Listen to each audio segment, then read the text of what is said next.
Assalamualaikum warahmatullahi wabarakatuh. Perkenalkan, nama saya Firly Dwi Wulandari. Saya dari kelas 10 Formasi 2. Di sini saya akan mempresentasikan tugas PowerPoint tentang pengenalan alat laboratorium dan kefarmasian. Bab 1, pendahuluan. Latar belakang. Dunia farmasi yang di dalamnya mempelajari tentang obat-obatan tentu tidak lepas dari semua kesehatan. Peran farmasi dari tahun ke tahun dituntut untuk semakin lebih profesional dan mampu mengikuti perkembangan zaman. Farmasi harus mampu menciptakan iklim pelayanan kesehatan yang lebih baik bagi masyarakat. Seorang apoteker tidak hanya memiliki kecakapan dalam bidang obat-obatan, akan tetapi harus memiliki kemampuan yang lain seperti pelayanan, manajemen, memiliki rasa sosial yang tinggi, berorientasi kepada pasien, dan mampu memberikan informasi tentang bidangnya kepada masyarakat. Pada kenyataan yang diharapkan dari konsep atau pelayanan kefarmasian itu sebenarnya usaha mencoba menunjukkan bahwa profesi ini mempunyai misi khusus dalam memberikan pelayanan di bidang kesehatan kepada masyarakat. Misi ini dalam memberikan pelayanan di bidang kesehatan kepada masyarakat. Misi ini berkaitan dengan membawa masyarakat untuk menjadi lebih peduli, tahu tentang kefarmasian untuk minimal dirinya sendiri. Bila ditelusuri, maka kepedulian farmasi itu sebenarnya mengajak seluruh apoteker kembali ke hakikat tugas, kewenang, dan tanggung jawab farmasi. Bab 2, pendidikan agama Islam dan budi pekerti. Tiap siswa diminta menghafal surat Al-Anfal ayat 72 beserta artinya dan mengkaji makna dari surat tersebut yang berkaitan dengan kontrol diri sebelum memasuki laboratorium. A'udzubillahi minasyaitonirrajim. Bismillahirrohmanirrohim. Innallazina amanu wa hajaru wa hajadu bi amwalihim wa anfusihim fi sabilillah wallazina a'aw wa nasaru ulaika baduhum awliya'u bad wallazina amanu wa lam yuhajiru malakum min walayatihim min syai'in hatta yuhajiru wa inistansarukum fid dina alaikum nasrul illa ala qaumin bainakum wa bainahum misaq wallahu bima ta'maluna basir. Artinya, sesungguhnya orang-orang yang beriman dan berhijrah serta berjihad dengan hartanya dan jiwanya pada jalan Allah dan orang-orang memberikan tempat kediaman dan pertolongan atau kepada orang-orang muhajirin. Mereka itu satu sama lain melindungi dan terhadap orang-orang yang beriman, tetapi belum berhijrah, maka tidak ada kewajiban sedikit pun atasmu melindungi mereka sebelum mereka berhijrah. Akan tetapi, jika mereka minta pertolongan kepadamu dalam utusan pembelaan agama, maka kamu wajib memberikan pertolongan kecuali terhadap kaum yang telah ada perjanjian antara kamu dan dengan mereka. Dan Allah Maha melihat apa yang kamu kerjakan. Bab 3, K3LH. Tiap siswa akan menjelaskan alat pelindung diri yang digunakan pada saat praktikum di laboratorium. Yang pertama, jas laboratorium. Fungsi untuk melindungi tubuh pekerja dari percikan cairan kimia sehingga dapat meminimalisir cairan ini untuk mengenai pakaian bahkan tubuh Anda. 2. Kacamata keselamatan. Dapat melindungi mata dari debu dan percikan bahan kimia cair. 3. Sepatu keselamatan. Sebagai alat pelindung diri dari kecelakaan kerja di laboratorium. 4. Pelindung wajah. Digunakan untuk melindungi muka Anda dari panas, api, dan percikan material panas. 5. Kaos tangan. Sebagai alat pelindung tangan dan jari ketika bekerja di tempat atau kondisi yang bisa mengakibatkan cedera tangan. 6. Masker. Menghindari terjadinya penghidupan zat-zat yang mengandung racun. Bab 4. Sejarah.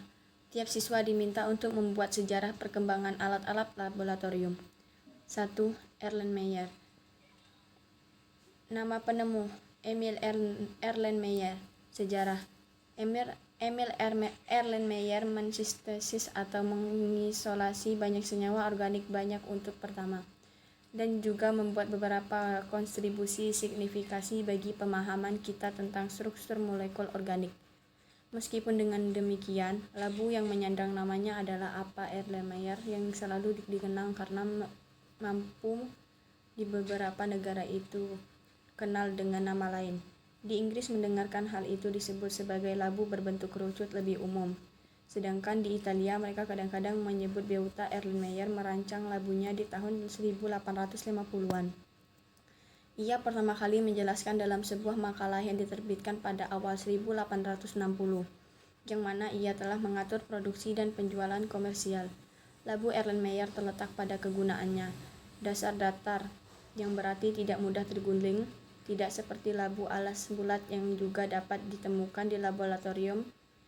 Labu ini meruncing, berbentuk kerucut seperti ditambah dengan leher sempit sehingga cairan di dalamnya dapat berputar, tanpa mudah tumpah. Selain ini, sisinya meminimalkan hilangnya cairan dari labu apabila dipanaskan, karena upaya akan mengembung di sisi. Leher sempit juga dapat dipasang dengan karet atau kaca penutup. 2. Labu destilasi. Nama penemu, kimiawan Yunani. Sejarah. Hipatia dari Alexandria dipercaya telah menemukan rangkaian alat untuk distilasi dan Zosimos dari Panapolislah yang telah berhasil menggambarkan sejarah akurat tentang proses destilasi pada abad ke-3. Bentuk modern destilasi pertama kali ditemukan oleh ahli-ahli kimia Islam pada masa Khalifah Abbasiyah, terutama oleh Ar-Razi, pada pemisahan alkohol menjadi senyawa yang relatif murni melalui alat alembik. Bahkan desain ini menjadi semacam inspirasi yang memungkinkan rancangan destilasi skala mikro, The Hickman Stillhead, dapat terwujud. Tulisan oleh Jabir Ibnu Hayyan, yang lebih dikenal dengan Ibnu Jabir, menyebutkan tentang uap anggur yang dapat terbakar. Ia juga telah menemukan banyak peralatan dan proses kimia yang bahkan masih banyak dipakai sampai saat ini.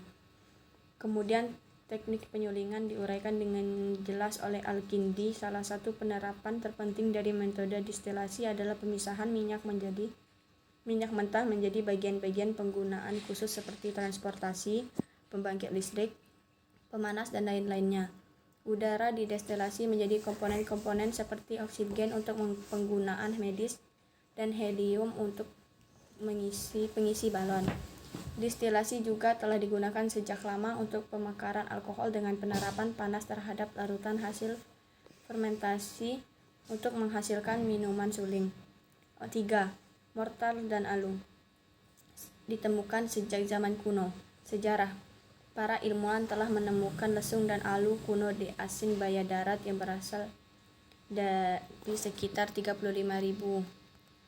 bahan atau zat dengan cara dihancurkan dan digiling menjadi pasta atau bubuk halus di dapur, laboratorium, dan apotek. Mortal pesal atau juga pesal adalah benda berat dan berbentuk tongkat tumpul, bahkan yang akan digiling, yang mungkin basah atau kering, ditempelkan dalam lumpang, di mana alu ditempelkan dan diputar di atasnya sampai tekstur yang diinginkan tercapai. 4. Cawan Petri. Nama penemu, Julius Richard Petri. Sejarah. Lahir 31 Mei 1852, meninggal 20 Desember 1921 pada umur 69 tahun, adalah seorang bakteriolog Jerman yang dikenal sebagai penemuan cawan Petri saat bekerja sebagai asisten Robert Koch. Ia adalah ilmuwan pertama yang memperkenalkan sistem modern untuk membiakkan bakteri. 5. Gelas piala.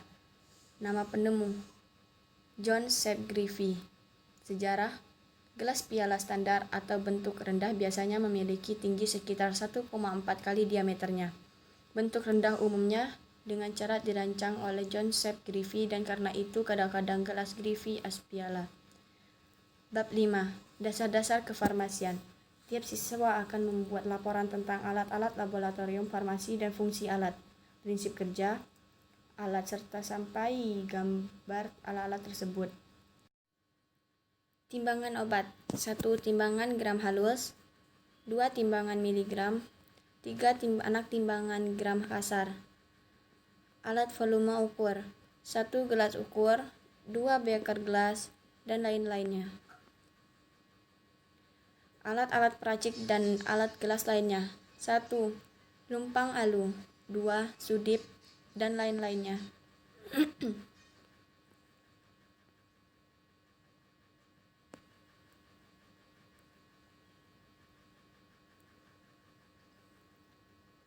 Bab 5.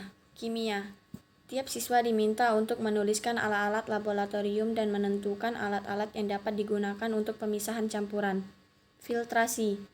1. Gelas kimia. 2. Kertas saring dan lain-lainnya.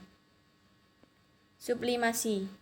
1. Pembakar spiritus. 2. Tripod dan lain-lainnya. Kristalisasi. 1. Pembakar spiritus. 2. Kasa asbes dan lain-lainnya. Destilasi. 1. Labu destilasi. 2. Stalhid dan lain-lainnya.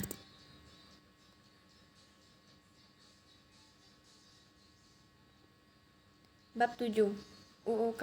Setiap siswa diminta untuk mengklasifikasi zat berbahaya di laboratorium farmasi. 1. Alkonotin.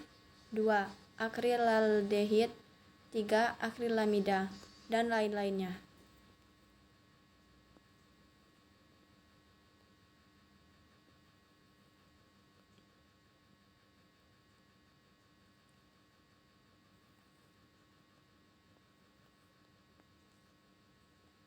Bab 8. Bahasa Inggris. Tiap siswa menjelaskan penggunaan alat di laboratorium dengan menggunakan deskripsi teks. 1. Gelas ukur. 2. Pipet ukur. 3. Volumetrik dan lain-lainnya.